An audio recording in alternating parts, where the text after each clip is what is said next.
దేవునికి స్తోత్రం. దేవుడు మన యొద్ద నివసించాలన్నా, దేవుడు మనల్ని హెచ్చించాలన్నా ఏం కలిగి ఉండాలంట? దీన మనసు కలిగి ఉండాలి.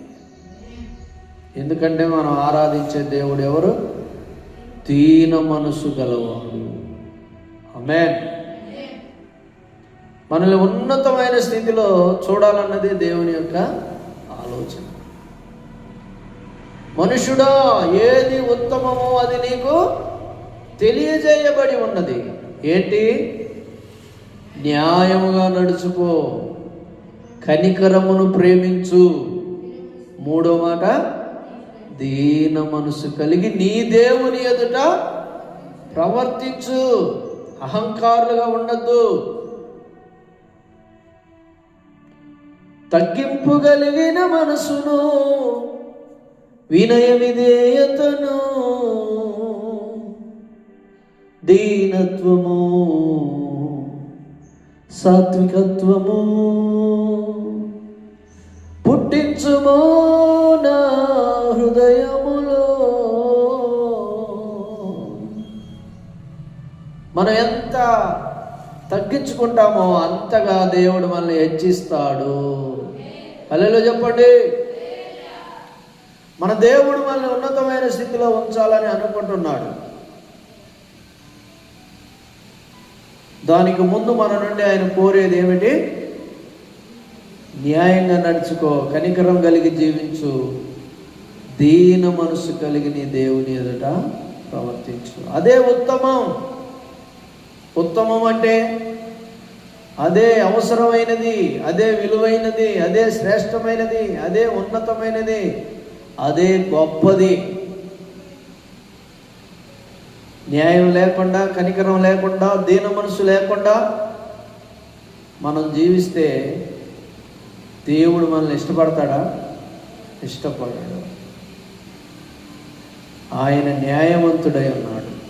ఆమేన్. అన్యాయంగా జీవించే వాళ్ళు దేవుని రాజ్యాన్ని స్వతంత్రించుకోలేరు. కఠినంగా ఉండకూడదు, కనికరం కలిగి ఉండాలి. ఆమేన్ చెప్పండి. మన దేవుడు ఎవరంటే కరుణ సంపన్నుడు, దయాళుడు. దయాళుడవై ధారాళముగా నన్ను దీవించిన శ్రీమంతుడా. హల్లెలూయా. మనం ఈరోజు ఈ స్థితిలో ఉన్నామంటే కారణం ఎవరని? దేవుడు. నేనేమై ఉన్నానో నీ దయ వలనేనయ్యా, నాకున్నవన్నీయో నీవిచ్చినవే ప్రభువా. ఆమేన్. దావీదు మహారాజు గారు ఒక ఉన్నతమైన స్థితిలోనికి వెళ్ళిన తర్వాత ఏమని ప్రార్థన చేశాడో తెలుసా? నేనేమై ఉన్నానో అది కేవలం నీ కృప. ఇంతగా హెచ్చించుటకు నేను ఎంతటి వాడను అని ప్రార్థన చేశాను.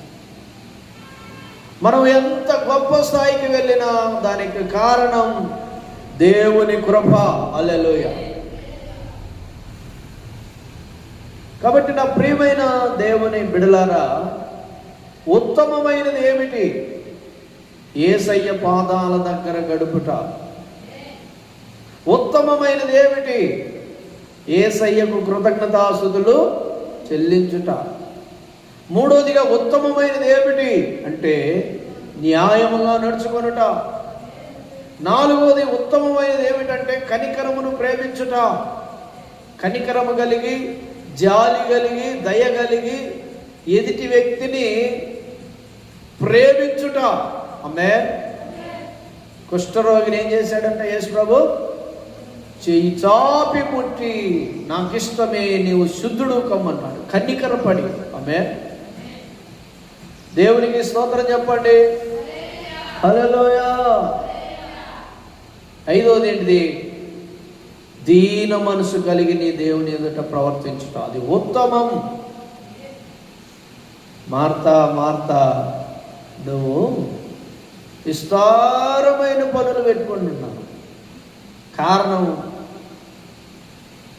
దేవుడు ఏది కోరుకుంటున్నాడో మార్తకి అర్థము కాలేదు. మనుషుడు రొట్టె వలన మాత్రము కాదు కానీ దేవుని నోట నుండి వచ్చు ప్రతి మాట వలన జీవిస్తాడు. హల్లెలూయా. మార్తా, ఎందుకు నువ్వు యేసయ్య పాదాల దగ్గర కూర్చోలేకపోయావు? మార్తా, నువ్వు ఎందుకు యేసయ్య బోధన వినలేకపోయావు? యేసయ్యతో ఎందుకు సమయం గడపలేకపోయావు మార్తా అని మార్తను అడిగితే ఆమంటుంది, నాకు ఇంకా చాలా పనులు, విస్తారమైన పనులు ఉన్నాయి. ఈరోజు చాలామంది దేవుడి సన్నిధికి ఎందుకు రాలేకపోతున్నారు? ఎందుకు ప్రార్థన చేయలేకపోతున్నారు? ఎందుకు దేవుని వాక్యాన్ని ధ్యానించలేకపోతున్నారు? ఎందుకు సువార్తను ప్రకటించలేకపోతున్నారు అంటే, మనిషి ఏమయ్యాడంటే బిజీ అయిపోయాడు. మనిషి ఏమైపోయాడు? బిజీ. ఎక్కడ చూసినా మనిషి బిజీ బిజీ బిజీ. అందుకే ప్రతి ఒక్కరి జీవితంలో, ప్రతి కుటుంబంలో, ప్రతి సంఘంలో కూడా అది బిజీగా ఉంది. వ్యవహారం, సమాధానం లేదు, సంతోషం లేదు, నెమ్మది లేదు, ప్రశాంతత లేదు, ఒక గురి లేదు, ఒక గమ్యం అనేది. కాబట్టి నా ప్రియమైన దేవుని బిడ్డలారా, మనం దేవునితో గడుపుట అనేది మన జీవితంలో మనం అలవాటు చేసుకోవాలి. దానియేలు దినమునకు ముమ్మారు మోకరించి ప్రార్థన చేశాడట. ఆమేన్. అందుకే దేవుడు ఏం చేశాడు? దానియేలుని సింహాల బోనులో నుంచి దేవుడు రక్షించాడు. దానియేలును సింహపు బోనులో కాపాడినది నీవే కదా, జల ప్రళయములో నోవాను కాచిన బలవంతుడవు నీవే కదా, నీవే కదా. చూసారా, ఎవరైతే దేవునితో నడిచారో, ఎవరైతే దేవునితో గడిపారో, ఎవరైతే దేవుని సన్నిధిలో కూర్చొని ప్రార్థన చేశారో దేవుడు వాళ్ళని తప్పించాడు. హల్లెలూయా. దానియేలును సింహాల బోను నుంచి దేవుడు తప్పిస్తే దావీదును గొలియాతు చేతుల నుంచి తప్పించాడు. నోవాహు జలప్రలయం నుంచి తప్పించాడు. అర్థమవుతుందా? మనం ఎప్పుడైతే దేవునితో ఎక్కువగా గడుపుతామో, దేవునితో ఎక్కువగా మాట్లాడుతామో, దేవుని సన్నిధిలో ఎక్కువగా ఎప్పుడైతే ఆయన బోధ వినడానికి మనం ఇష్టపడతామో, ఆయన మనల్ని ఇష్టపడతాడు. దేవుని ఇష్టపడతాం. దేవుడు మార్తాను ఇష్టపడ్డా, మరియను ఇష్టపడ్డా? మార్తను కూడా ఇష్టపడాలి కదా. మార్త ఎవరి కోసం భోజనం చేస్తుంది? యేసు ప్రభు కోసం. మరి నా కోసం మంచి భోజనం వండుతుంది, శబాష్ అన్నాడండి. అది కూడా అవసరమే, భోజనం కూడా అవసరమే. కానీ దానికంటే ముందుగా ఆయన మాట వినట శ్రేష్టము. హల్లెలూయా. 84వ కీర్తన 10వ వచనంలో ఏం చదివాం మనం ఇందాక? నీ ఆవరణములో ఒక దినము గడుపుట 1000 దినముల కంటే శ్రేష్టము. హల్లెలూయా చెప్పండి. మొదటి కీర్తన 1వ వచనం 2వ వచనం చాలా ఇష్టం నాకు. ఏంటంటే, దుష్టుల ఆలోచన చొప్పున నడవక, పాపుల మార్గమున నిలవక, అపహాసకులు కూర్చుండు చోటన కూర్చుండక, యెహోవా ధర్మశాస్త్రమునందు ఆనందించుచు దీవారాత్రములు దానిని ధ్యానించువాడు ధన్యుడు. అతడు నీటి కాలువల యోరను నాటబడినదై ఆకువాడక తన కాలమందు ఫలమిచ్చు చెట్టు వలె ఉంటాడంట. దేవునికి స్తోత్రం చెప్పండి. ఫలమిచ్చే చెట్టు, ఫలభరితమైన జీవితం. హల్లెలూయా. ఫలభరితమైన జీవితం జీవించాలి. తండ్రి నీ మహిమ కోసమే ఫలించాలి. నీ పొలముల పగలంతా పని చెయ్యాలి. తుప్పు పట్టక కోత కోసే కత్తిగా ఉండాలి. హల్లెలూయా. ఎవరైతే ప్రార్థన చేస్తారో, ఎవరైతే దేవుని వాక్యాన్ని ధ్యానిస్తారో, ఎవరైతే ఎక్కువగా దేవుణ్ణి స్తుతిస్తారో వారు ఫలభరితంగా ఉంటారు. వారు దీవెనకరంగా ఉంటారు. వారిని దేవుడు వాడుకుంటాడు. వారిని దేవుడు ఉన్నతమైన స్థితిలో నిలబెడతాడు. ఎవరిని పడితే వాళ్ళు కాదు. ప్రార్థన చేయకుండా, దేవుని మాటలు వినకుండా, దేవుని వాక్యాన్ని ధ్యానించకుండా, దేవుని స్తుతించే అనుభవం లేకుండా, ప్రభువా నన్ను దీవించు అంటే దీవిస్తాడమ్మ దేవుడు? దావీదును దేవుడు హెచ్చించాడు. కారణం, స్తుతించే వ్యక్తిగా ఉన్నాడు. దానియేలు దేవుడు తప్పించాడు. కారణం, ప్రార్థించే వ్యక్తిగా ఉన్నాడు. పౌలును దేవుడు ప్రక్కన నిలిచి పౌలు అన్నాడు, ప్రభు నా ప్రక్కన నిలిచి నన్ను ఏం చేశాడు?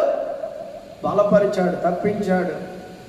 కారణం, ప్రార్థన, ఉపవాస ప్రార్థన, ఆత్మల భారం. ఆమేన్ చెప్పండి. దేవుడు వాడుకోవాలా? అయితే మనం ఉత్తమమైన వాటిని చేయవలసిన అవసరం, ఉత్తమమైన వాటిని ఏర్పరచుకోవాలి. ఆమేన్, హల్లెలూయా. మనం ఎంత ఎక్కువగా దేవునితో గడిపితే అంత ఎక్కువగా దేవుడు తన ఆత్మాభిషేకం చేత మనం నింపుతాడు. మన దేవునితో గడపకుండా ఎప్పుడో వారానికి, నెలకి ఒకసారి దేవుని సన్నిధిలో గడిపితే కుదరదు. ఉదయమున, మధ్యాహ్నమున, సాయంకాలమున మనం మొరపెట్టుకునే అనుభవంలోకి రావాలి. హల్లెలూయా చెప్పండి. ప్రార్థనా శక్తి కావాలి మనకి, ప్రార్థన చేసే అనుభవం. యేసు ప్రభువు మనకు నేర్పించింది ఏమిటి? ఆయన ఇంకను చాలా చీకటి ఉండగానే పెద్దల కడను లేచి అరణ్య ప్రదేశమునకు వెళ్ళి అక్కడ ఏం చేస్తున్నట్టమ్మా? ప్రార్థన చేయుచుండెను. అందుకే యేసు ప్రభువు ముందు ఏది నిలవలేదు. హల్లెలూయా. దయ్యాలు బారిపోయినాయి. ఆమేన్. రోగులను బాగు చేశాడు, చనిపోయిన వారిని సైతం తిరిగి లేపాడు. ఈ ప్రపంచ మానవాళి రక్షణ కొరకు కల్వరి శిలువలో ప్రాణ త్యాగం చేయగలిగాడు. కారణం ఏంటంటే ప్రార్థనా శక్తి. హల్లెలూయా. ప్రార్థనా శక్తి ద్వారా ప్రపంచాన్ని రక్షించాడు. ఆ శిలువలో తట్టుకునే శక్తి ఏమిచ్చిందంటే ప్రార్థనా శక్తి. హల్లెలూయా. బలం. ఆ శిలువలో ఆయన కొరడాలతో పడుతున్నప్పుడు, మేకులు పడుతున్నప్పుడు, తలపైన ముళ్ళ కిరీటం పెట్టినప్పుడు ఆ బాధ భరించడానికి కావలసిన శక్తి ఏమిచ్చిందంటే ఆయన చేసిన ప్రార్థన. దేవుని స్తోత్రం. ప్రార్థన మన జీవితంలో గొప్ప కార్యాలు చేయడానికి ఉపయోగపడుతుంది. కాబట్టి మనము దేవునితో గడపడానికి ఇష్టపడాలి. ఆమేన్. దేవుడి మాటలు దీవించి ఆశీర్వదించునుగాక. ఆమేన్.